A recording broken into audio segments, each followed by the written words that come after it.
Gloria a Dios. Queremos compartir la palabra del Señor. ¿Habrá alguien que tiene hambre y sed de la palabra en esta mañana? Amén. Gloria a Dios. Qué bueno. Y hoy vamos a hablar de la cercanía que tenemos con Dios, o la cercanía que debemos tener con Dios. De hecho, el Salmo 1 es uno de mis salmos preferidos, el versículo 3. Si lo podemos poner en pantalla, David adora a Dios y habla de su relación con Dios. Anotate este pasaje bíblico, es un pasaje muy bueno. Mira, este versículo dice: el que está cercano a Dios, la persona que busca a Dios, la persona que tiene fe. ¿Habrá alguien así aquí? Amén. Esas personas como ustedes que tienen fe en Dios, dicen, son como un árbol plantado a la orilla de un río, que cuando llega su tiempo da fruto, diga conmigo fruto, y sus hojas jamás se marchitan. Miren qué bueno esto. Se ve bien un árbol, no se ve seco, no se ve. ¿Sabés que cuando vos venís a Cristo, estás cerca de Dios, te ves mejor? ¿Sí? La gente te ve y te dice, ¿qué te hiciste? ¿Te hiciste un lifting? No, estás con Dios, esa es tu ventaja, ¿verdad? Dice, sus hojas jamás se marchitan, todo cuanto hace prospera. Aleluya, gloria a Dios. Porque la persona que está cerca de Dios, bueno, los árboles, esto está en un contexto de un desierto, ¿verdad? Donde pasa un riachuelo, pasa un poco de agua por ahí, y los árboles que están cercanos al río son los que crecen, el resto no.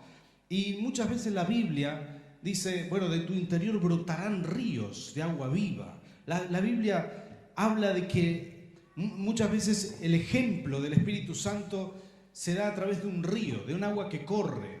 Si vos estás cercano a Dios, si vos vivís una vida cerca de Dios, vas a prosperar, serás bendecido, serás una persona que avanza, que tiene frutos, que se ve bien. Son promesas de Dios. Y esto es una realidad. A muchos de ustedes que ya tienen su tiempo en la iglesia, los hemos visto cómo se cumple esta realidad. Al enemigo, al diablo le molesta verte bien. Y siempre va a hacer algo para atentar contra tu comunión con Dios. Hay personas que descubren la comunión con Dios y les gusta, empiezan a orar todos los días, a leer la Biblia, pero de golpe se encuentran con que mientras más hacen eso, empiezan a tener más trabas, más choques, más, en fin, reacciones adversas, como si todo se pusiera en contra para que no logres. Así dice la Biblia, directamente dice que Satanás conspiró contra Israel e indujo a David a hacer un censo del pueblo. Versículo 2, por eso David le dijo a Joab y a los jefes del pueblo, vayan y hagan un censo militar. Atención con esto, no era cualquier censo, era un censo militar, que abarque desde Berseba hasta Dan, y tráiganme el informe para que yo sepa cuántos pueden servir en el ejército. Joab respondió. Joab era una persona temerosa de Dios. Escuchen esto que dice: que el Señor multiplique 100 veces a su pueblo, pero ¿acaso no son todos ellos servidores suyos? ¿Para qué quiere hacer esto su majestad? ¿Por qué ha de hacer algo que traiga la desgracia sobre Israel? Sin embargo, la orden del rey prevaleció sobre la opinión de Joab, de modo que éste salió a recorrer todo el territorio de Israel. Después regresó a Jerusalén y le entregó a David los resultados del censo militar. En Israel había 1.100.000 que podían servir en el ejército, y en Judá 470.000. Pero Joab no contó a los de la tribu de Leví ni a Benjamín, porque para él era detestable la orden del rey.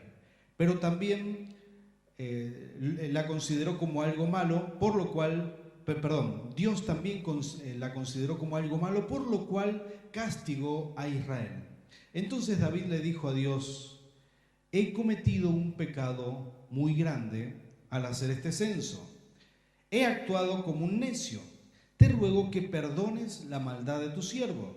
El Señor le dijo a Gad, el vidente de David, también se puede decir profeta de David: anda y dile a David ¿qué así dice el Señor? Te doy a escoger entre estos 3 castigos. Dime cuál de ellos quieres que te imponga. Gad fue a donde estaba David y le dijo, así dice el Señor, elige una de estas 3 cosas, 3 años de hambre o 3 meses de persecución y derrota por la espada de tus enemigos, o 3 días en los cuales el Señor castigará con peste el país y su ángel causará estragos en todos los rincones de Israel. Piénsalo bien y dime qué debo responderle al que me ha enviado. Pregunta, ¿qué elegirías vos? Versículo 13, estoy entre la espada y la pared, respondió David, pero es mejor que yo caiga en las manos del Señor, porque su amor es muy grande y no que caiga en las manos de los hombres. Hasta aquí vamos a leer en esta historia bíblica, pero es una historia de esas sorprendentes de la Biblia, ¿verdad? El rey David comete un error muy grande. Mi pregunta para vos que estás aquí sería, ¿te parece tan malo hacer un censo? No, ¿verdad? Yo tampoco creo que no. De hecho, no es malo hacer un censo. La Biblia tiene mucho censo. Libro de Números se la pasa haciendo censos. De verdad, cuenta todo. La gente que había, etc. Pero quiero explicarte este contexto para que vos lo captes en profundidad. Nunca David había necesitado de un ejército numeroso. ¿Sabes por qué? Porque Dios peleaba por él. Dios le revelaba hasta, los detalles, dónde estaba escondido el enemigo, las emboscadas que había. David no necesitaba poderío militar, no necesitaba nada de eso. Lo que David necesitaba era la bendición de Dios. Cada vez que Dios pelea por sus hijos, no necesita la fuerza de sus hijos. De hecho, Gedeón venció a los madianitas con 300 soldados cuando los otros eran cientos de miles. Mi pregunta es para vos en este punto, decime esto, si el diablo te tuviera que desalentar en tu relación con Dios, ¿qué cosas encontrarías? ¿Qué cosas, con qué te puede tentar? ¿En qué sos débil? Está bien que no me levantes la mano para confesar, ¿verdad? Pero vos tenés que saberlo. Y en eso tenés que reforzarte. Alguien diga amén, aleluya. En eso tenés que prepararte. Porque cuando más servís a Dios, ahí es cuando el diablo va a buscar tus puntos débiles. ¿Cuáles son tus debilidades? ¿Cuáles son tus tentaciones? ¿Cuáles son esas cosas en las que sabés que sos débil? Eso lo tenés que reforzar, querido hermano, hermana. Tenés que reforzarlo, porque cuando vos crecés en la fe, cuando empezás a dar pasos importantes en el reino de Dios, entonces el enemigo va a buscar y va a encontrar, va a tratar de encontrar algo con lo que tentarte. Y muchas veces no encuentra un pecado, pero encuentra un orgullo, encuentra algo en lo que sos fuerte. Y muchas veces en eso que sos fuerte, podés llegar a ser tentado. Tenés que cerrar cada puerta al diablo. Esas cosas en las que vos te consideres sensible, propenso a la tentación, en eso tenés que trabajar. Gloria a Dios, amén, aleluya. Número 2, el orgullo de la autosuficiencia. En segundo lugar, quiero hablarte del orgullo de la autosuficiencia. Con eso el diablo encontró algo en David, pero puede encontrarlo en cualquiera de nosotros. ¿Qué es la autosuficiencia? Como te dije antes, toda persona que se relaciona con Dios puede estar, muy cercano a Dios. Todos sus proyectos, su vida, sus cosas, las pones delante de Dios, las charla con Dios. ¿Cuántos hacen eso? Cuando uno se empieza a enfriar, cuando uno se empieza a alejar, el primer síntoma es que pasás de ser dependiente de Dios a ser autosuficiente. Y entonces uno empieza a tomar decisiones en la carne, a decir, esto no importa si lo oro o no, si lo pongo en las manos de Dios o no, lo hago de acuerdo a mi gusto, a mi placer, y muchas veces los placeres de la carne te llevan por mal camino. Entonces David empezó con la autosuficiencia y dijo, bueno, yo puedo solo, yo puedo esto, mi ejército es muy grande. Bueno, yo creo que existe una lucha constante, es una tensión, y la tensión es permanecer en Dios. Siempre hay una lucha en nosotros, mientras desarrollamos una relación con Dios, una lucha de permanecer en esa relación con Dios. Nosotros debemos aprender a permanecer. La vida siempre tiene irregularidades, tiene descensos, tiene curvas, ¿sabes qué? Uno tiene que luchar por permanecer en la presencia de Dios. Es tu lucha diaria. Siempre va a haber algo que hacer a la mañana antes de hacer el devocional. Pero es tu decisión hacer el devocional, orar o salir apurado. Siempre va a haber algo antes que Dios. Pero vos vas a tener que aprender a luchar por permanecer dependiendo de Dios. Y siempre vas a tener esa lucha constante. Por eso yo quiero animarte que vos hoy te pongas como desafío permanecer en la presencia de Dios. Permanecer, simplemente eso.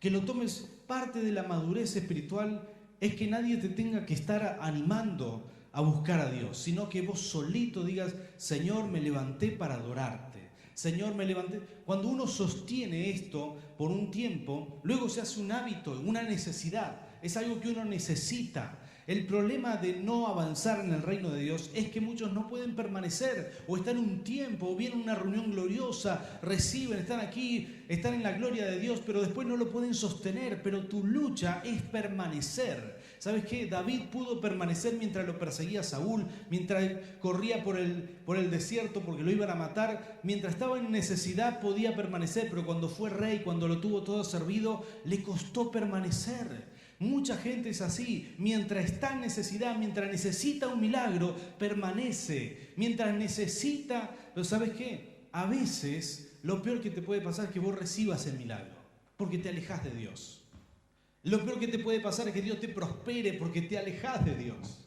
Y David estaba sentado en el trono porque eso era lo que le fue profetizado, pero al fin y al cabo, en su vida espiritual, fue lo peor que le pudo pasar.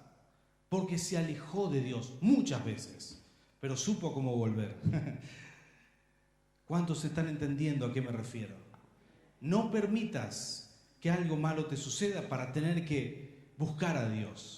Que sea tu lucha diaria permanecer. Es fácil permanecer cuando uno tiene una necesidad, cuando uno está orando por algo, y está muy bien que lo hagas. Cuando estás orando por tu familia, por tus hijos, por tu esposo, por tu esposa, cuando estás orando por una sanidad. Los jóvenes, ¿saben cuándo más permanecen? Cuando están orando por alguien. Ahí permanecen en oración mucho tiempo. Pero ahí es fácil permanecer. Pero yo te digo esto, Dios te llama a permanecer en las buenas y en las malas. ¿Cuántos toman esta palabra? Gloria a Dios, te está llamando el Señor. Número 3 y último, quiero decirte esto. Siempre, siempre, siempre elegí estar en las manos del Señor. Siempre. Cuando David pecó, hay algo muy bueno en David, muy bueno. Siempre él fue sensible a Dios. Él reconoció rápidamente, se arrepintió y dijo, Señor, he pecado contra ti. ¿Sí? Se dio cuenta que la comunión se había roto. Se dio cuenta que Dios no estaba bien con él. Lo pudo percibir. Inmediatamente fue y buscó a Dios. Y le dijo, Señor, he pecado contra ti, perdóname.